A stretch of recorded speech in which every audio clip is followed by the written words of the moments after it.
बंगाल में टीएमसी सरकार राम का नाम नहीं लेने देती।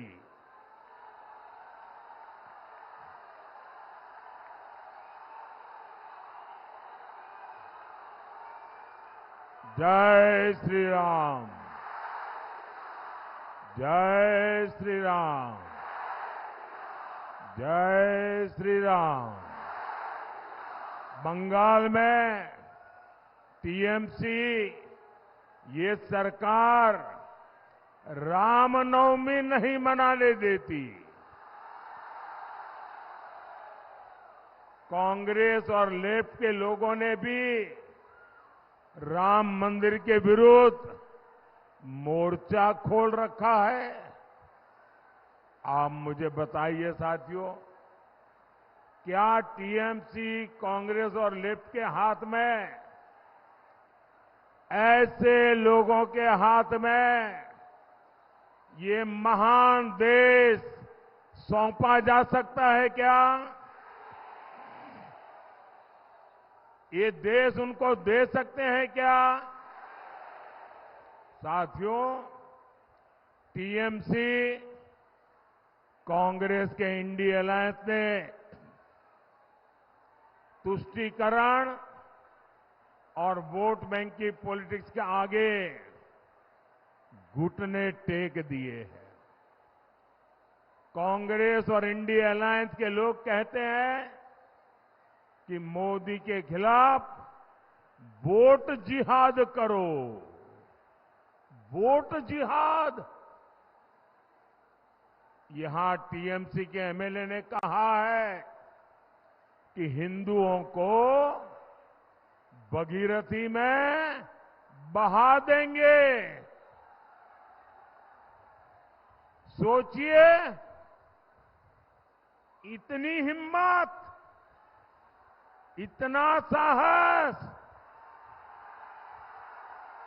ये सब किसके सहारे हो रहा है?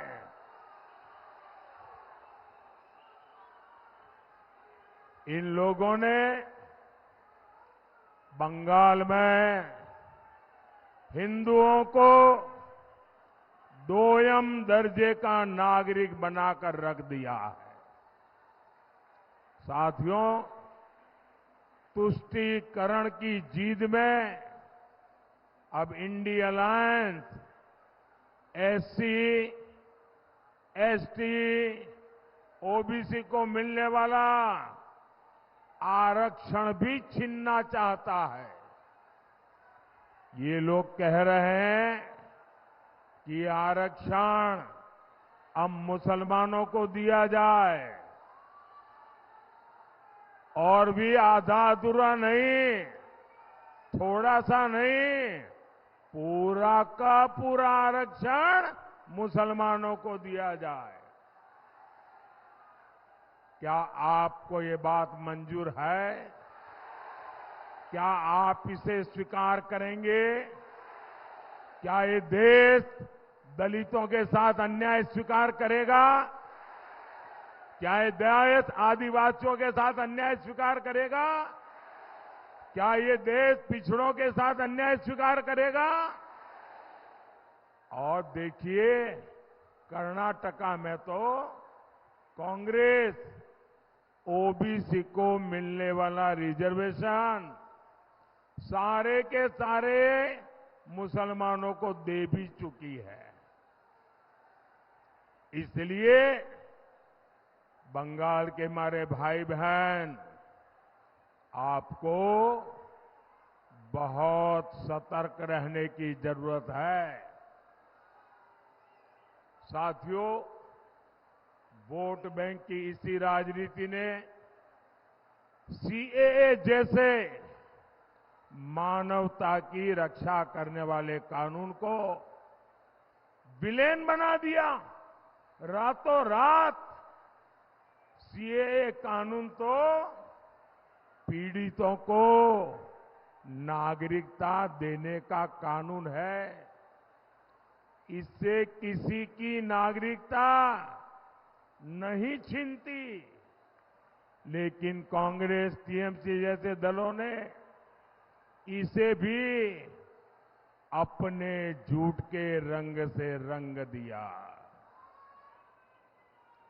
ये लोग विभाजन के पीड़ितों को उनका हक देने का विरोध कर रहे हैं।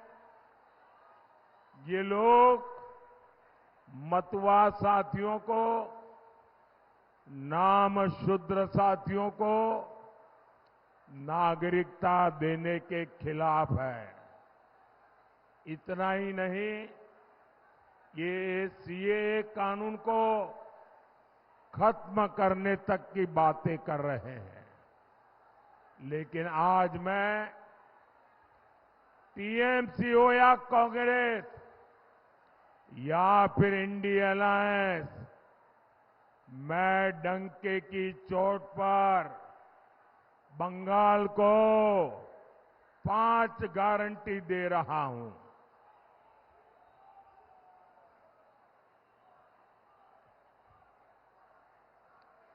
5 गारंटी दे रहा हूं।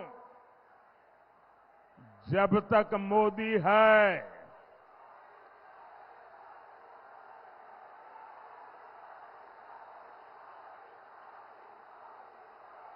धर्म के आधार पर आरक्षण नहीं दिया जाएगा। दूसरी गारंटी, जब तक मोदी है, एससी, एसटी, ओबीसी का आरक्षण कोई खत्म नहीं कर पाएगा। तीसरी गारंटी, जब तक मोदी है, रामनवमी मनाने से, भगवान राम की पूजा से कोई आपको रोक नहीं पाएगा।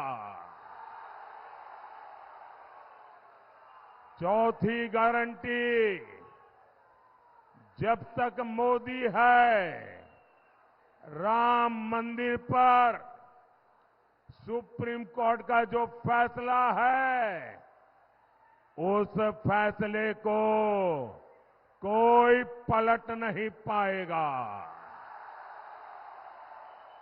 और पांचवी गारंटी, जब तक मोदी है, सीएए कानून को भी कोई रद्द नहीं कर पाएगा।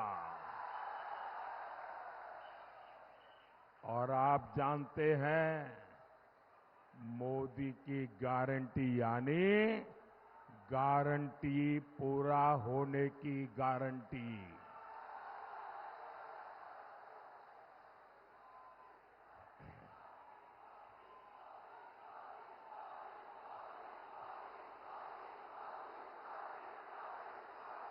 जय श्री राम। मोदीर ग्यारंटी हलो গ্যারান্টি পূর্ণ হবার গ্যারান্টি। साथियों, हमारा बैरकपुर तो जूट इंडस्ट्री का हब रहा है। गंगा मैया के आशीर्वाद से यहां खेती के साथ साथ कॉटन, पेपर और इंजीनियरिंग की इंडस्ट्री फली फूली थी। लेकिन आज जूट इंडस्ट्री बेहाल है। मजदूरों की सूद लेने वाला कोई है नहीं। ये तब है जब मोदी ने जूट के समर्थन मूल्य में काफी बढ़ोतरी की है। हमने अनाज, चीनी को जूट के बैग में ही पैक करने का नियम बनाया, जिससे जूट किसानों को मदद मिले। लेकिन जूट की इस धरती पर टीएमसी केवल झूठ बोल रही है। साथियों, टीएमसी जैसी भ्रष्ट पार्टियां हिंदुस्तान के इतिहास में बहुत कम दिखती है। यहां जनता खुद नारे लगा रही है। एक एक नागरिक बोल रहा है। चीख चीख करके जनता बोल रही है, चोर धरो, जेल भरो, चोर धरो, चोर धरो, चोर धरो। यानी चोरों को गिरफ्तार करो और उन्हें जेल में डालो। ये नारा विपक्ष की किसी पार्टी ने नहीं दिया है। ये नारा दिया है बंगाल की जनता ने, आप लोगों ने दिया है।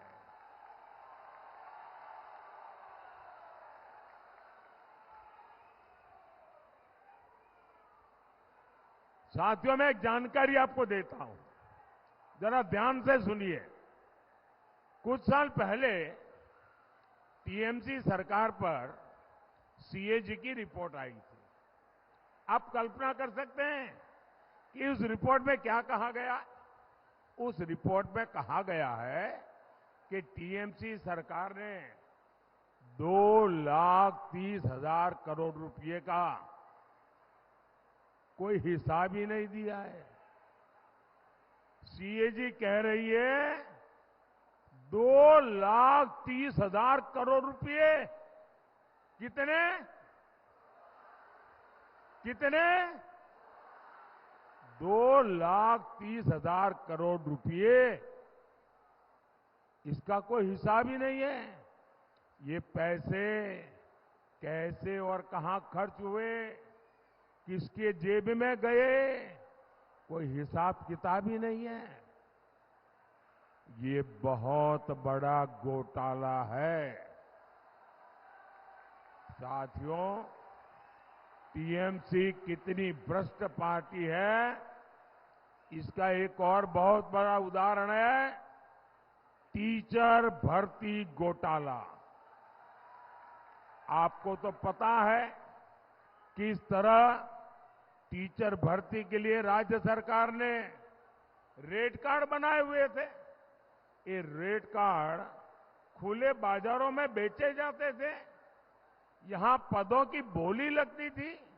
और इतना ही नहीं, इस घोटाले के लिए ओएमआर सीट्स को चलाया गया, फर्जी इंटरव्यू लिए गए और कोर्ट को भी कहना पड़ा कि घोटाले के पीछे सरकारी मशीनरी है।